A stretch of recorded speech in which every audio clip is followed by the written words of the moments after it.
Hey Dan, hey Benji, how are you both doing today? We're Great. How are you, great. How are Justin? you? I'm doing great. Look, I've seen the 4 episodes. I absolutely love what you guys have been able to do as Star Wars geeks. Thank We are geek centric, so we appreciate that. But for yourselves, how does it feel to be here? Just, a few days out from release, and everyone's going to be able to like actually enjoy the fruits of your labor. It's surreal, a dream come true. Like it's hard to believe. Like we've been working on this for many Mhm. years now, in secret. And so for it to finally be like at the cusp of release, like it's so exciting. Like Lego and Star Wars separately are like the two most important things to me, like for my whole life. Right. And so to be doing this, bringing them together and like doing this like ultimate celebration of Lego Star Wars, I'm still pinching myself. And for me, it's just that feeling of anticipation and nervousness and hoping that it lands with people that maybe don't know as much about Star Wars Sure. or and also people that are really in it and really deeply in it, and knowing that there's stuff that's written for everyone, and that there's sort of, you can go as deep into it as you want to, and you'll find Right. some crazy Easter eggs and some really considered geeky stuff, because we cannot, for better or worse, we can't help but be ourselves Can't on help that ourselves. No. Yeah, one. and that's just it. It's lovingly made by Star Wars fans, which for myself and my co-host who's talking with Bobby, we generally appreciate because it just it speaks to the fandom so much more, and it's more to, again, it doesn't need to speak to just people who have seen all the things, but it definitely helps, right? It definitely helps if you have, because you know what you're referencing, and on that, I guess it's just the biggest question I have is how the hell did you guys get away with so much? It's What was that collaboration like with Lucasfilm and Lego? Like the Lego space always seems to feel like it's very self-referential. It likes to make fun of itself, but this goes like on a whole new level. So, what did that collaboration look like with Lucasfilm to kind of get some of these elements in place?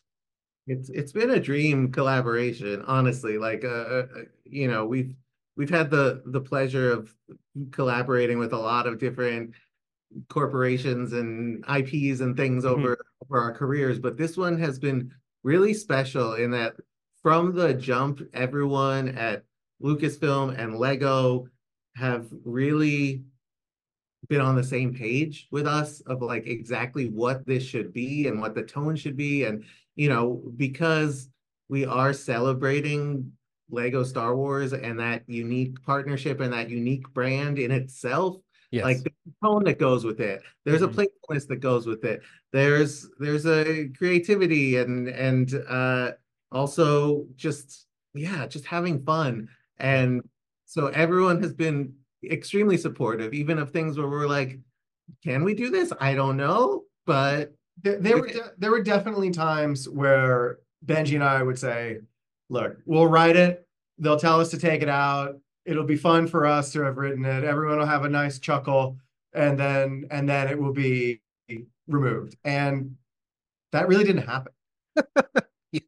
In many cases, they would say, "Go farther," Yeah. or Wow. "This is hilarious. What else can we do to what other things can we do?" So even things Yeah. like Dark Jar Jar, there was a part of us that said, no one's ever going, they're not going to go for it. It's going to be a step too far." And quite the contrary, everyone really allowed us to explore to the utmost everything that we wanted to explore. And I think that when everyone is kind of pulling in the same direction, it makes it really a joy to Mhm.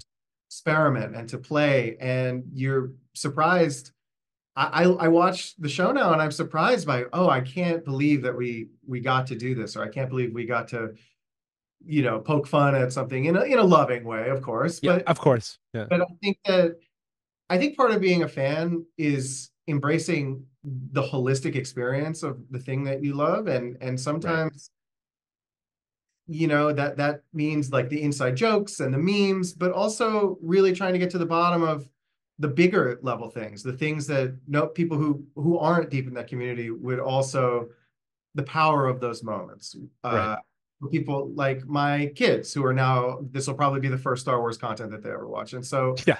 for us, it was trying to strike the balance of, this is a legitimate Star Wars adventure story. Yes, it's funny. Yes, there's inside jokes, but it had to work on both levels.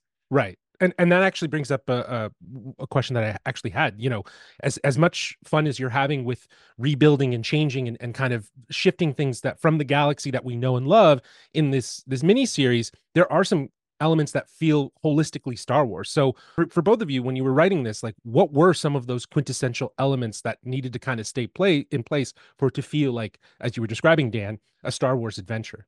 To me, and this is just how I approach writing Star Wars, I really feel that everything has to be grounded in one's understanding of the Force and Mhm. how it influences everything in the Star Wars galaxy.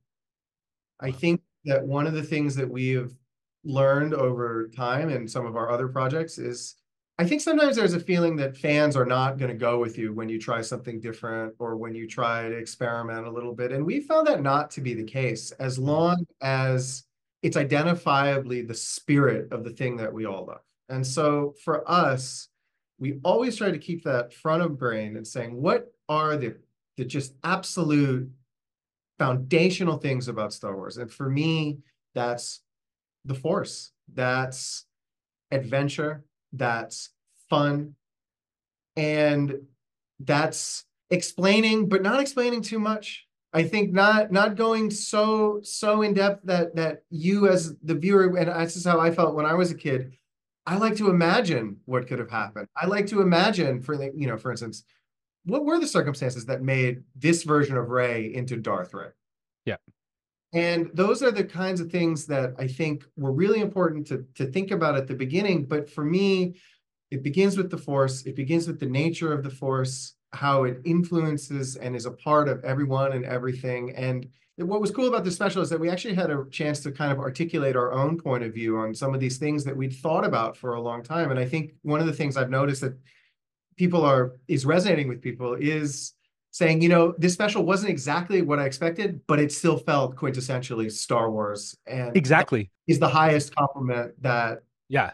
you could possibly hope for this Yeah, special. and that's how I felt. It still felt like a Star Wars adventure, and you guys killed it with still being able to be really inventive with how you took things in a different direction. Very what if you will. Like I know that's kind of a buzzword with the idea of like just alternating the thought of how this galaxy looks different, but you did your own thing, and it really does pay off.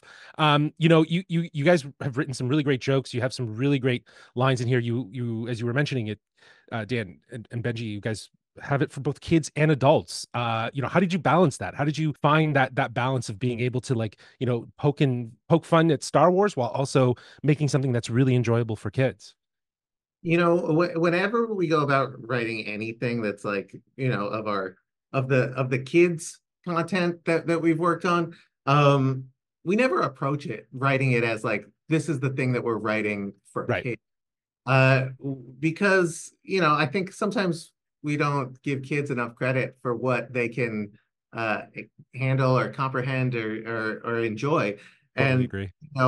you look at, yeah, those original, I mean, look at the original Star Wars movie. Like, I loved that as a kid. And there's a lot that is not explained in it, and just weird questions that are just introduced, characters, worlds, ideas, where you're just like, I don't know what's going on there, but I'm interested. And you don't have to, like, it doesn't handhold you the way some people think you need to write for kids. And so we just wrote the Star Wars story that we wanted to tell, like without thinking about, this is for this age kid, this is for this. Like, we just wanted to write a great Lego Star Wars story, Mhm. and you know that's what we did. And I would say Yeah. along with that, anything that is sort of a reference to one of the other movies or shows, it also had to work contextually within the dramatic construction of the scenes, right? Mhm. Like, I think that referential humor can wear out its welcome if it's not smartly sort of deployed. And what we Mhm. attempted to do was, anytime that we did do a callback to a famous line, it had to work within the context of the scene, but also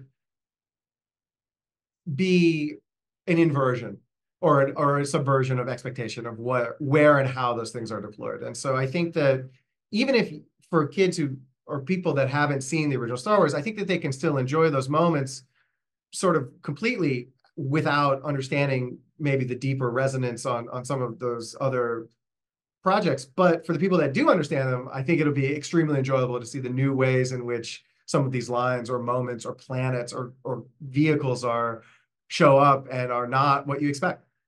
Yeah. Well, again, like I had mentioned at the top, this feels like a mini series designed by, Star Wars fans who love Star Wars. Thank you so much for taking the time to join us. I hope there's more. I feel like there could be more down the road if everything, but you guys really did knock it out of the park. Fingers crossed. We would love Fingers to make crossed, more because it's been a joy. Yeah. Yeah, awesome. Thank you for taking the time, Justin. We really appreciate it. Awesome. Have a good one, guys.